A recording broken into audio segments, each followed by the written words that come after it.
Captain Hyunwoo stared at the massive shape floating in the darkness ahead.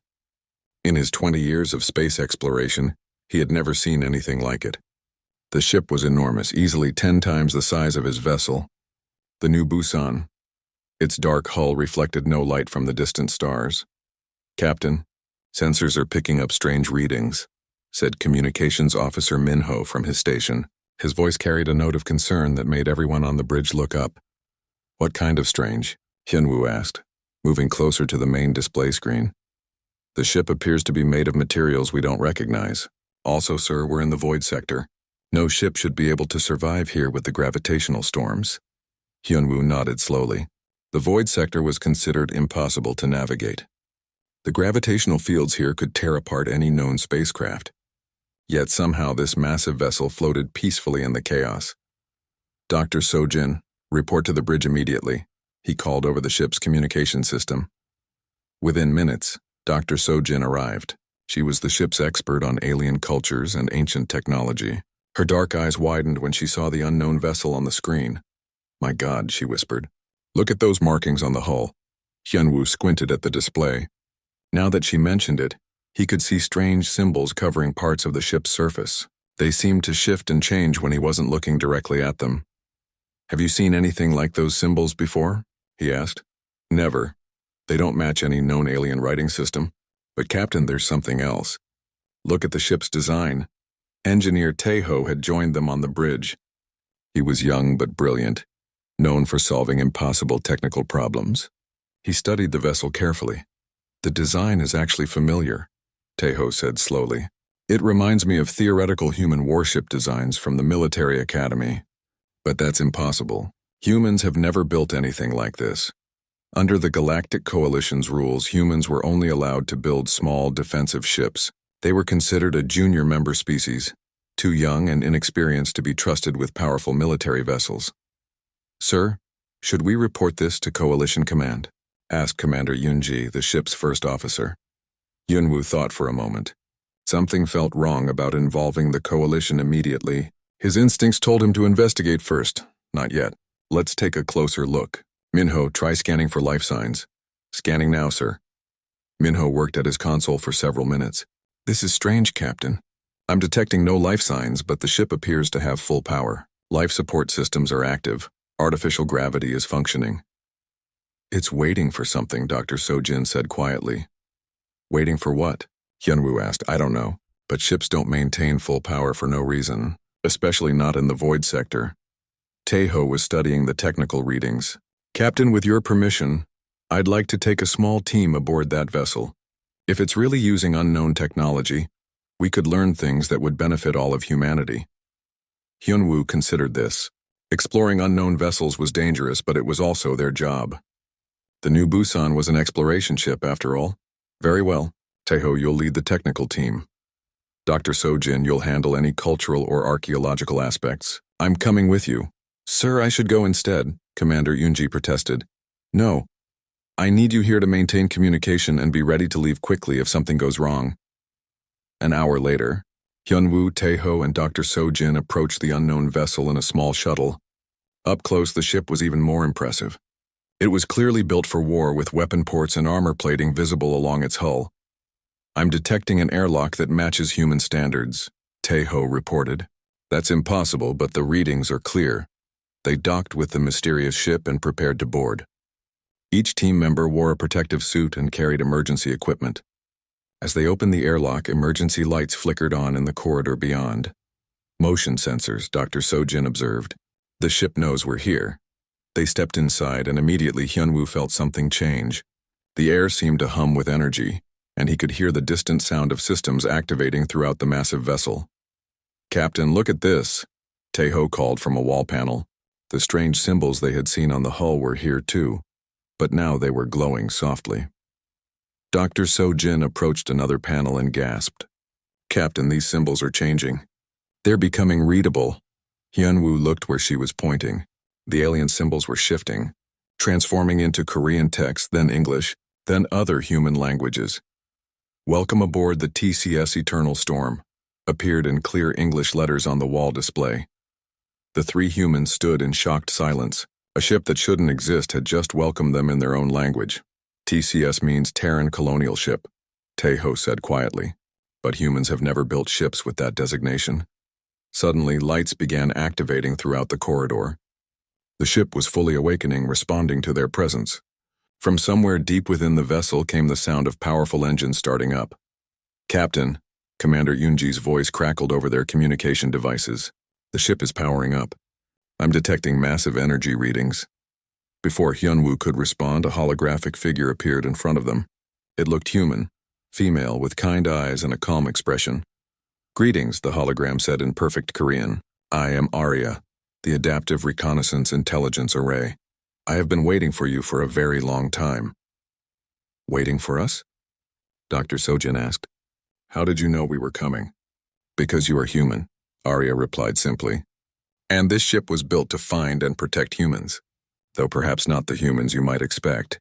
The hologram gestured for them to follow. "Please, there is much you need to understand. Your species is in great danger and time is running short."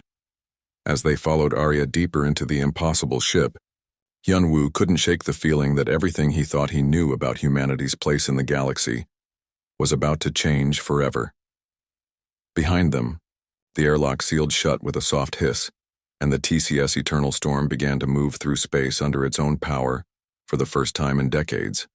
Arya led them through corridors that seemed to stretch forever. The ship was massive inside, with ceilings high enough to make Hyunwoo feel small. Everything was clean and new, as if the ship had been built yesterday. "How long have you been waiting here?" Dr. Sojin asked the holographic woman. 73 years, 4 months, and 16 days, Arya replied without hesitation. Though time moves differently in the void sector, so the calculation may not be exact. They entered a large room filled with holographic displays and control panels. Everything was designed for human use, with text in various human languages floating in the air. "Please sit down," Arya said, gesturing to chairs that rose from the floor. "What I'm about to tell you will be difficult to believe." Hyunwoo sat down but kept his hand near his communication device. "Arya, before you continue, I need to know something. What does TCS stand for?" "Terran Colonial Ship," as your engineer correctly identified. "But this ship was not built by your humans, Captain Hyunwoo." "Our humans?" Tejo leaned forward. "What do you mean, our humans?" Arya waved her hand and the room filled with holographic images. They showed space battles, planets, and humans in military uniforms that looked different from anything Hyunwoo had ever seen. "I was built by humans from a parallel timeline," Arya explained.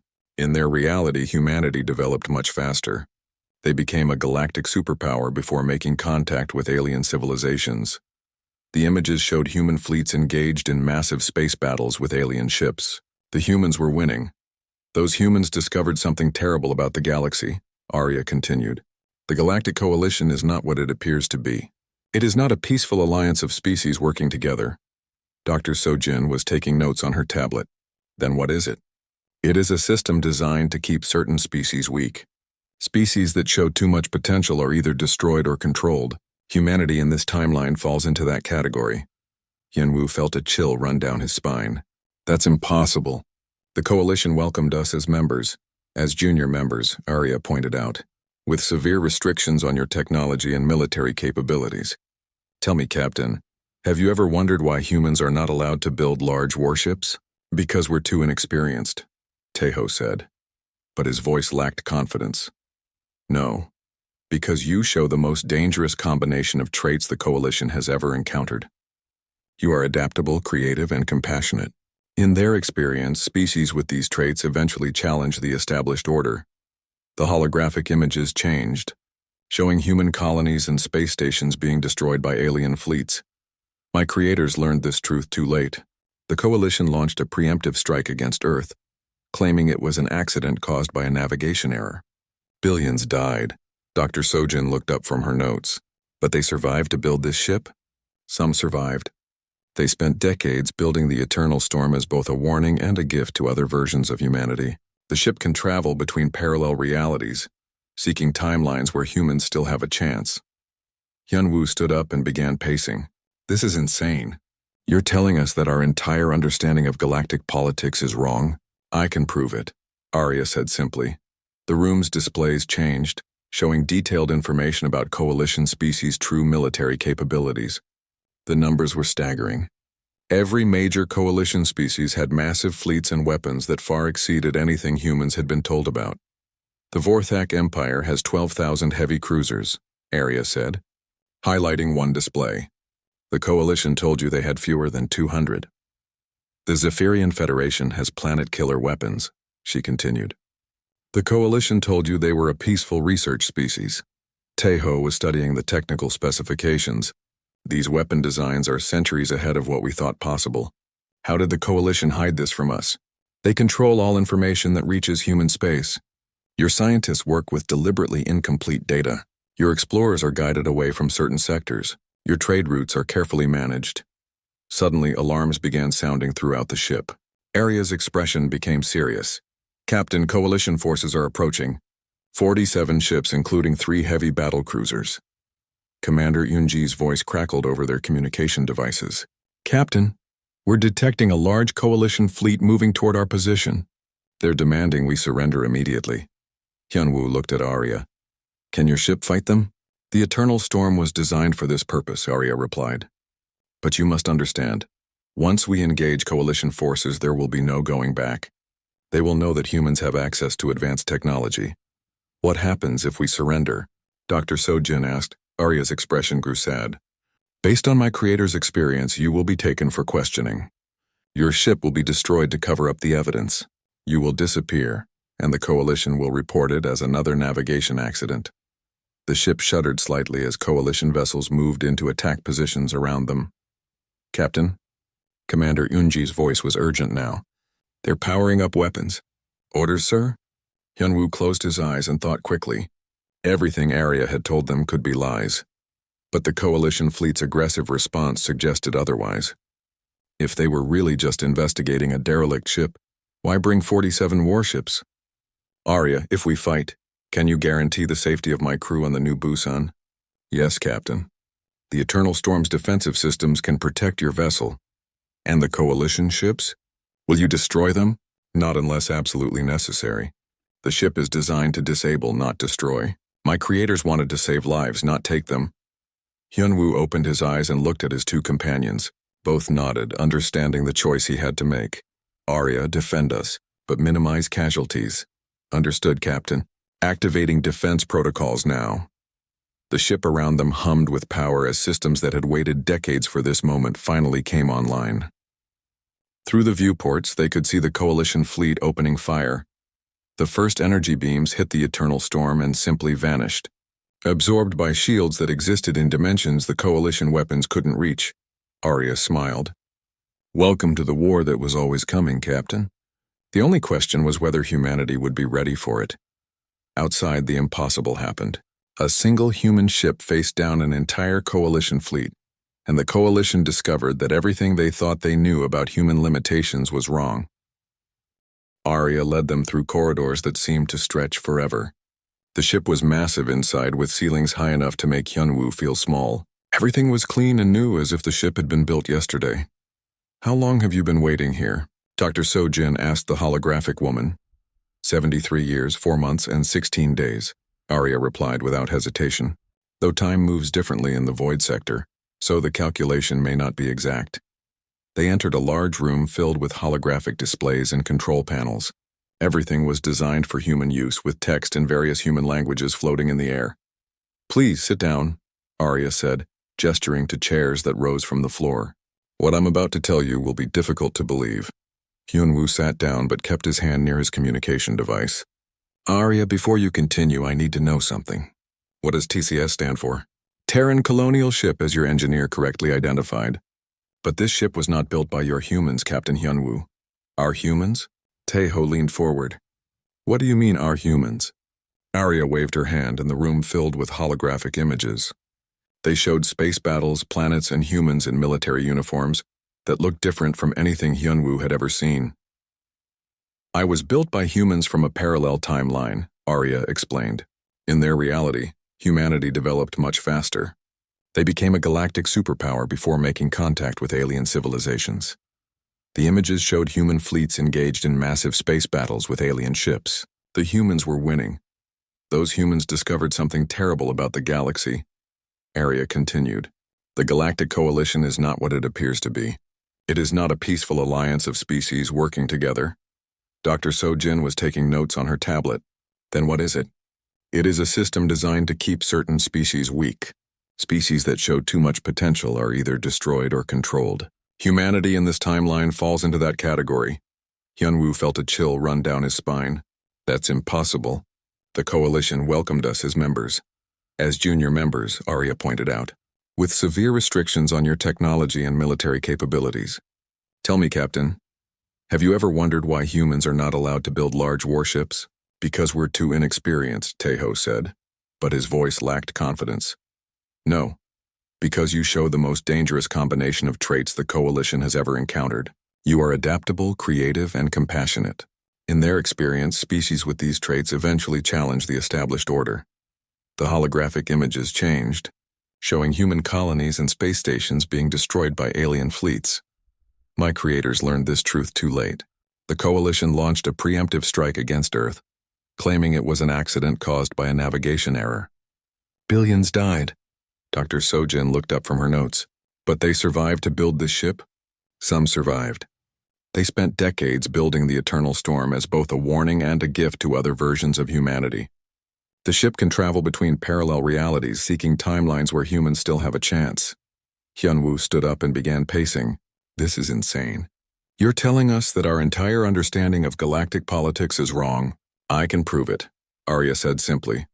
The room's displays changed, showing detailed information about Coalition species' true military capabilities. The numbers were staggering.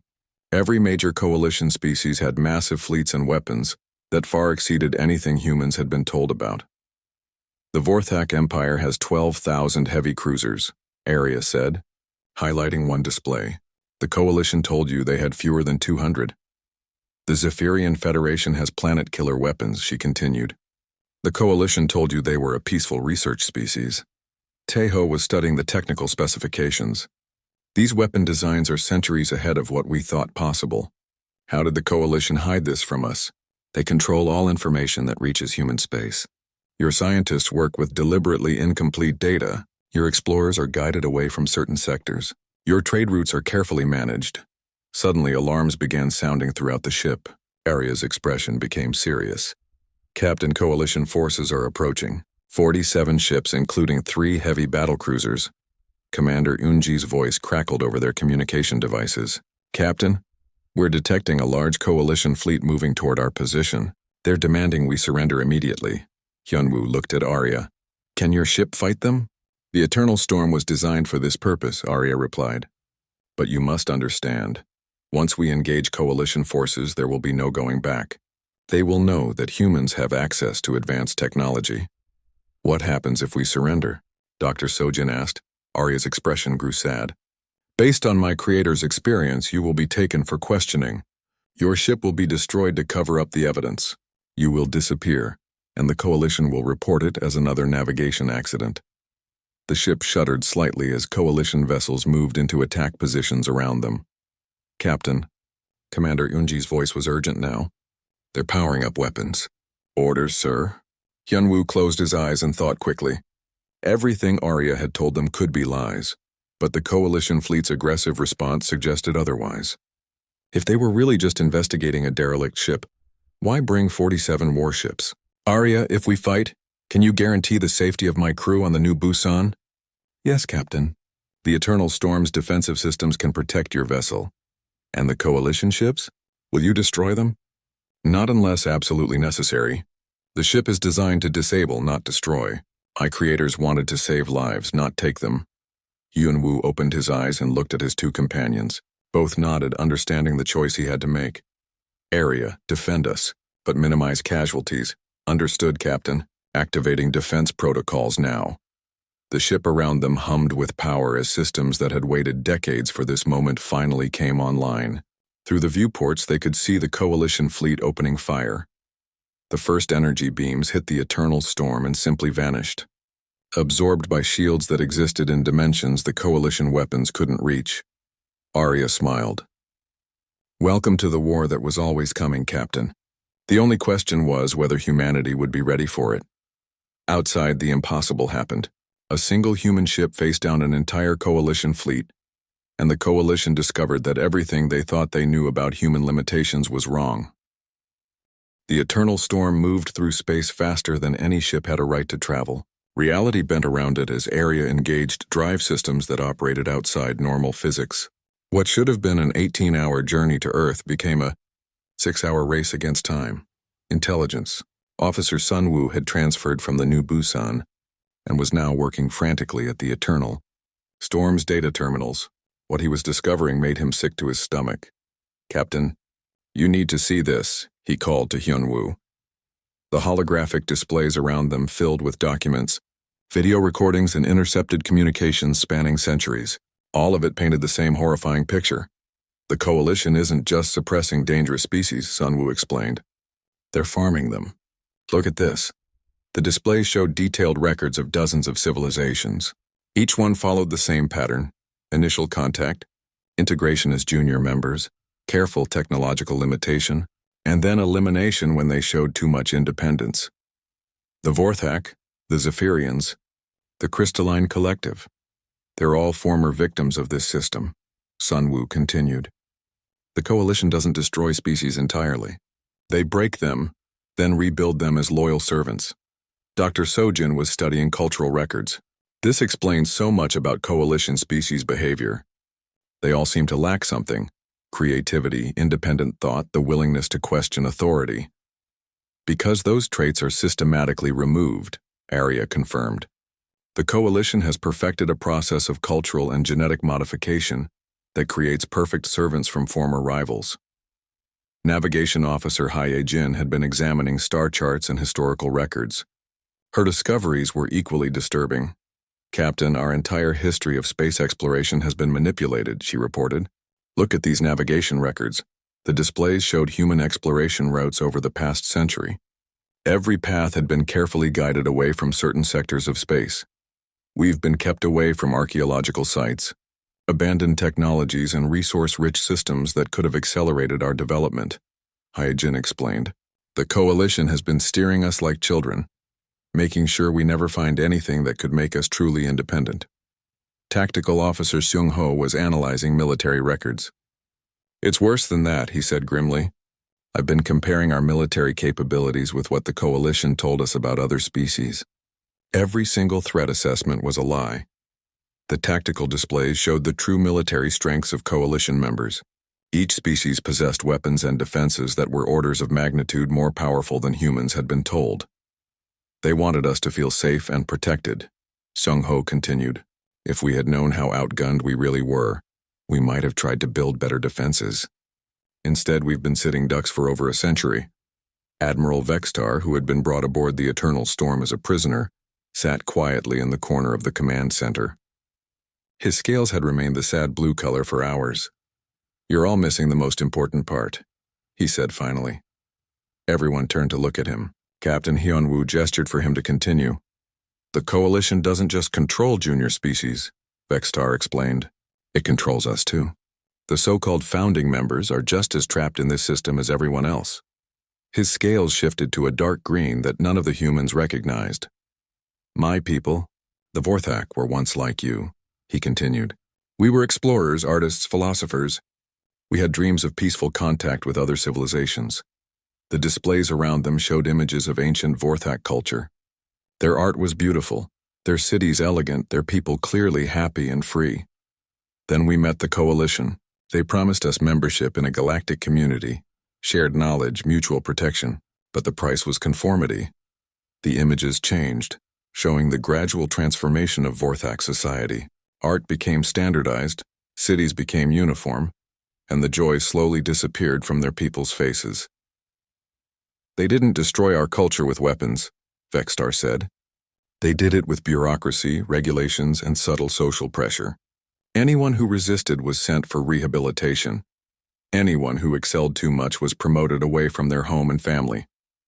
Dr. Sojin was taking notes rapidly. "How long did this process take?" 3 generations, Vextar replied.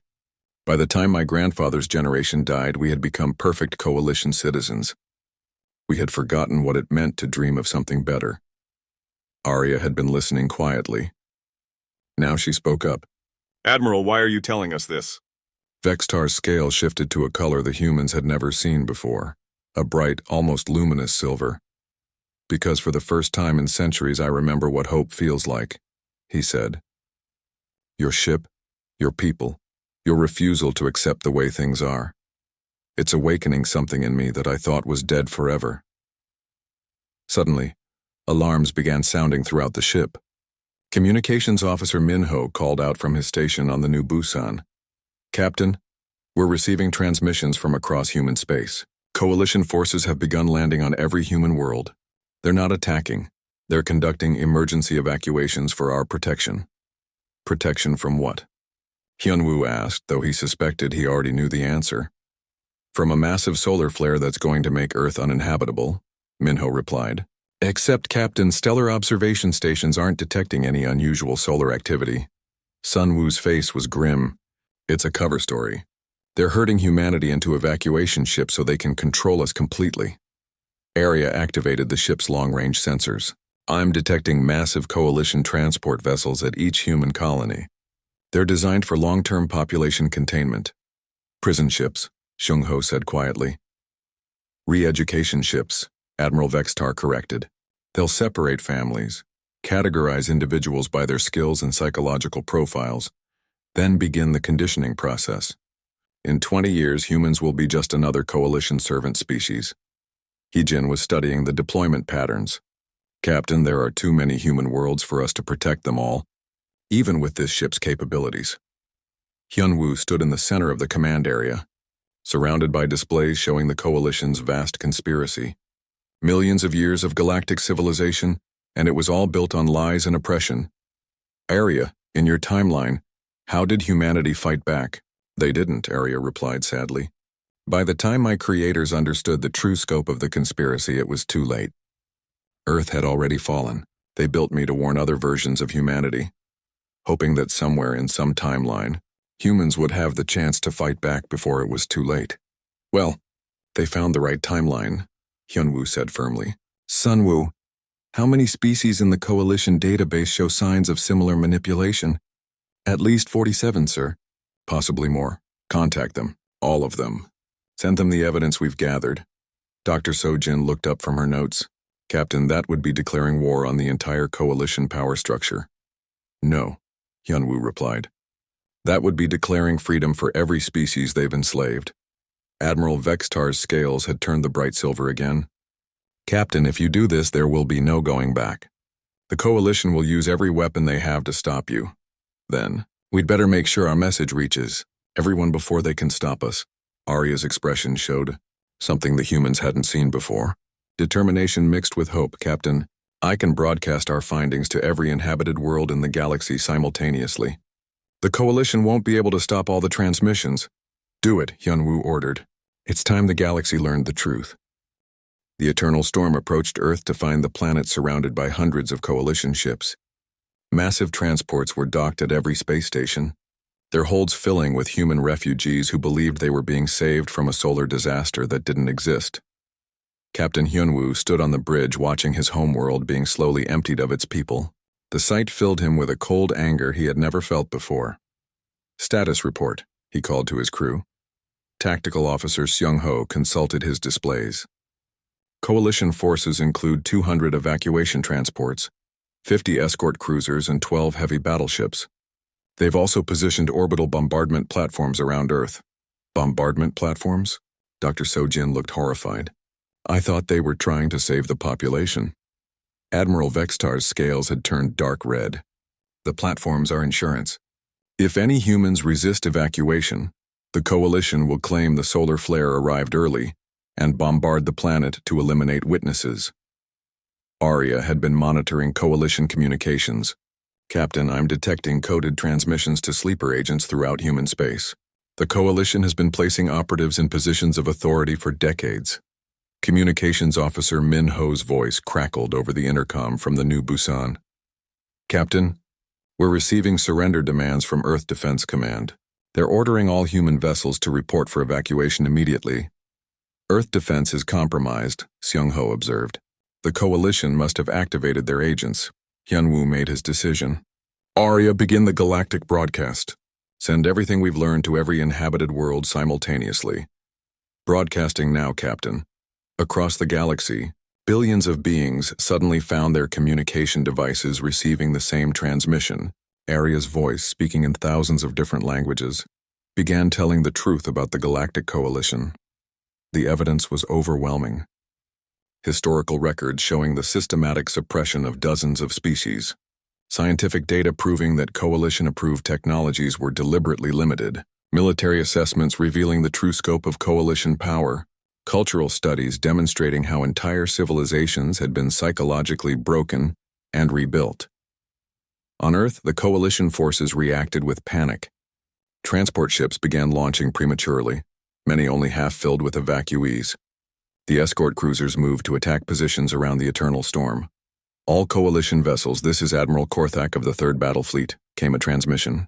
You will cease this illegal broadcast immediately, or face total annihilation. Captain Hyunwoo opened a channel to respond.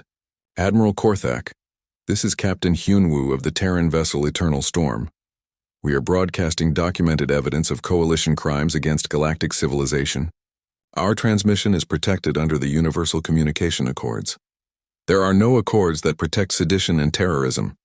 Korthak replied angrily. Prepare to be destroyed. The Coalition fleet opened fire on the Eternal Storm with everything they had. Planet-killer weapons, reality-shearing bombs, and dimensional fracture cannons. Weapons so powerful they had never been used in normal space combat. All of them were useless against the Eternal Storm's defenses. Arya had learned from the earlier battle. This time, she didn't just absorb the attacks, she redirected them. Energy beams meant to destroy the human ship instead struck the Coalition's own orbital bombardment platforms. The platforms exploded in brilliant flashes, their threat to Earth eliminated by their own allies' weapons. Impossible, Admiral Korthak whispered over the open channel. Not impossible, Arya replied calmly. Just beyond Coalition understanding. Intelligence Officer Sunwoo was monitoring responses to their galactic broadcast. Captain, we're getting reactions from across the galaxy. Species are demanding answers from their Coalition representatives. The displays showed scenes from dozens of worlds. On the Zephyrian homeworld, massive crowds had gathered in the capital city, demanding to know why their government had hidden the truth about their military capabilities. On Vorthak Prime, Admiral Vextar's own people were protesting in the streets, their scales showing colors that hadn't been seen in generations. It's working, Dr. Sojin said with amazement. They're waking up, but Arya's expression was troubled. Captain, I'm detecting massive energy buildup from the galactic core. The Coalition is activating their final weapon. The displays showed the ancient station they had seen earlier, now glowing with terrible power. The weapon that could eliminate entire species across space and time was coming online. Engineer Tae-ho had been studying the Eternal Storm's capabilities. Arya, can this ship reach that station in time to stop them? Yes, but it would mean abandoning Earth to the Coalition fleet. Hyunwoo faced an impossible choice. Save his homeworld from immediate destruction, or save all of humanity from complete extinction. There's a third option, Admiral Vextar said quietly. His scales had turned the bright silver color of hope. Captain, you've shown us that the Coalition can be beaten. Give us the chance to prove we remember what freedom means. What are you suggesting? Let me return to the Coalition fleet. I'll tell them I've captured you and am bringing you in for questioning. When they lower their defenses to receive me, your ship can disable their entire fleet at once. That's incredibly dangerous, Seung-ho pointed out. If they suspect treachery, they'll kill you immediately. Vextar's scales shimmered. Some things are worth dying for. I had forgotten that until I met you. Arya was calculating probabilities. Captain, the Admiral's plan could work. If we can neutralize the fleet here quickly, we can reach the galactic core before they complete the extinction protocol. Navigation Officer Hai-Jin had been studying stellar charts. There's something else, Captain. The broadcast is having effects we didn't expect.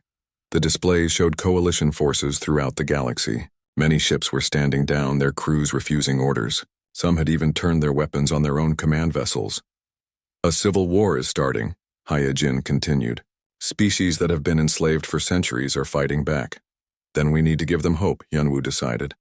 Admiral Vextar, I'll accept your plan, but with one modification. You won't be going alone. Captain, what are you suggesting? Arya, can you create a holographic disguise that would make me appear to be a Coalition prisoner? Easily, Captain. Then that's what we'll do. Admiral Vextar and I will board his command ship together. When the Coalition fleet lowers their defenses, you'll disable them all. Then we race to the Galactic core.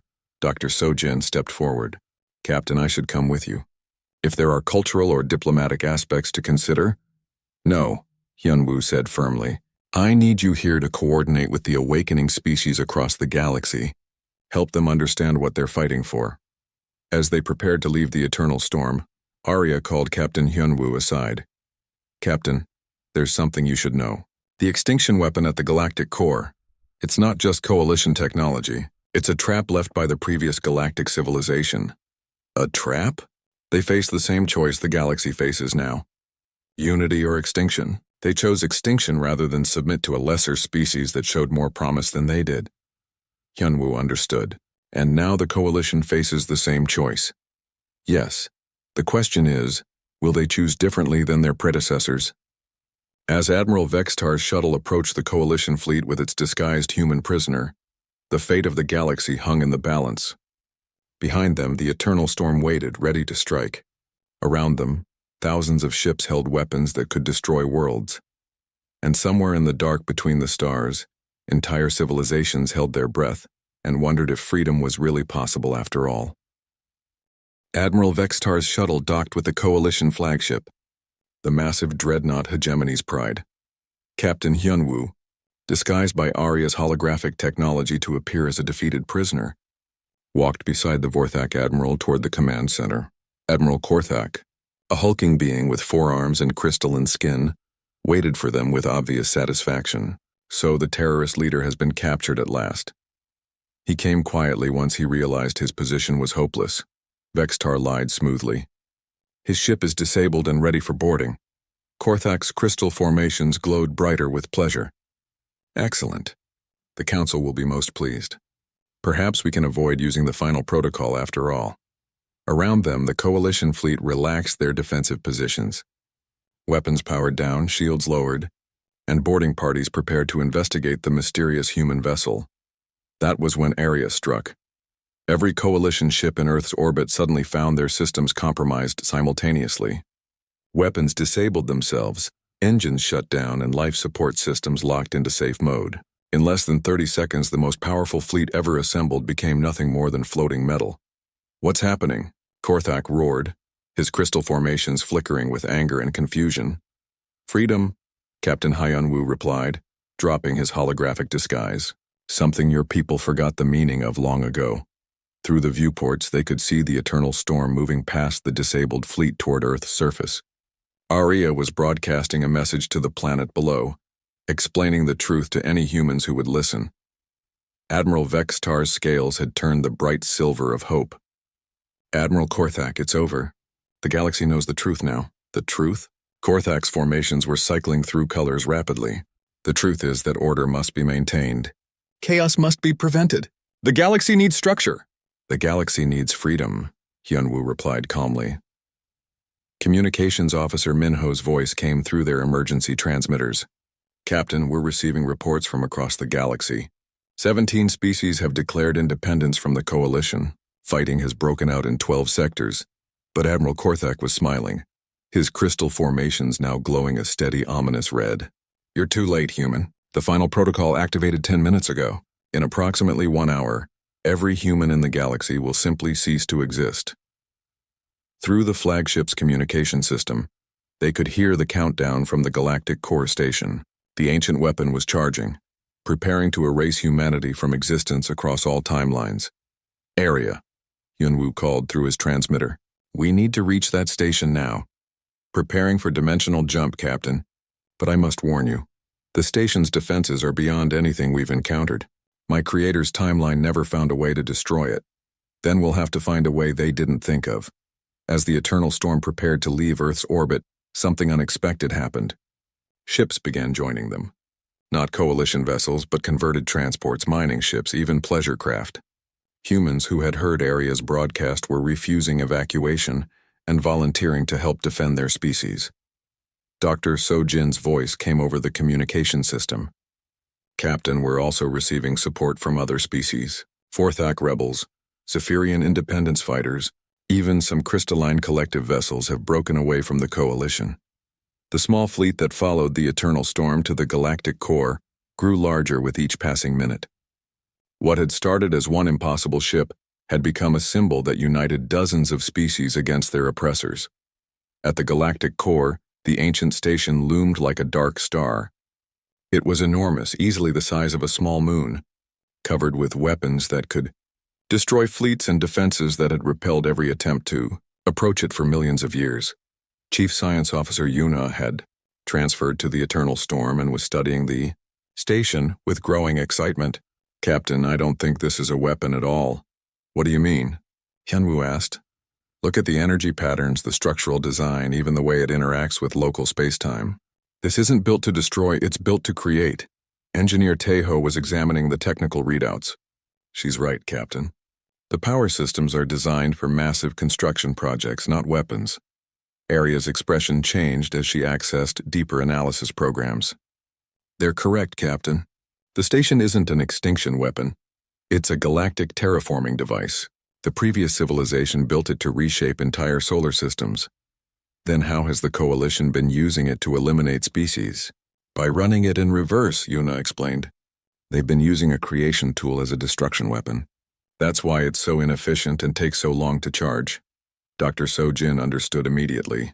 If we can reverse their modifications, we could terraform dead worlds, create new habitable systems, even repair the damage done by Coalition oppression over the centuries.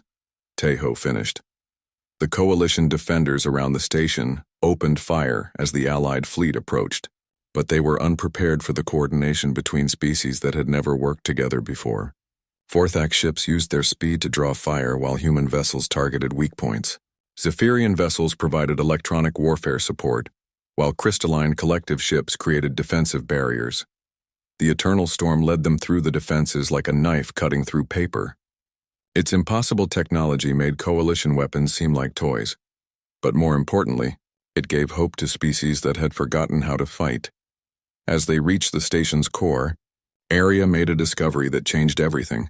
Captain, the station's central control system isn't Coalition technology. It's not even from the previous galactic civilization. Then where is it from? It's human, Captain. From a timeline far in the future. My creators weren't the only humans to discover interdimensional travel. The station's defenses suddenly stopped firing.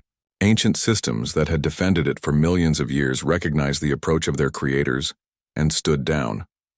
In the station's central chamber, they found not a weapon of mass destruction but a message. Holographic humans from a distant future appeared before them, speaking in accents that sounded almost familiar.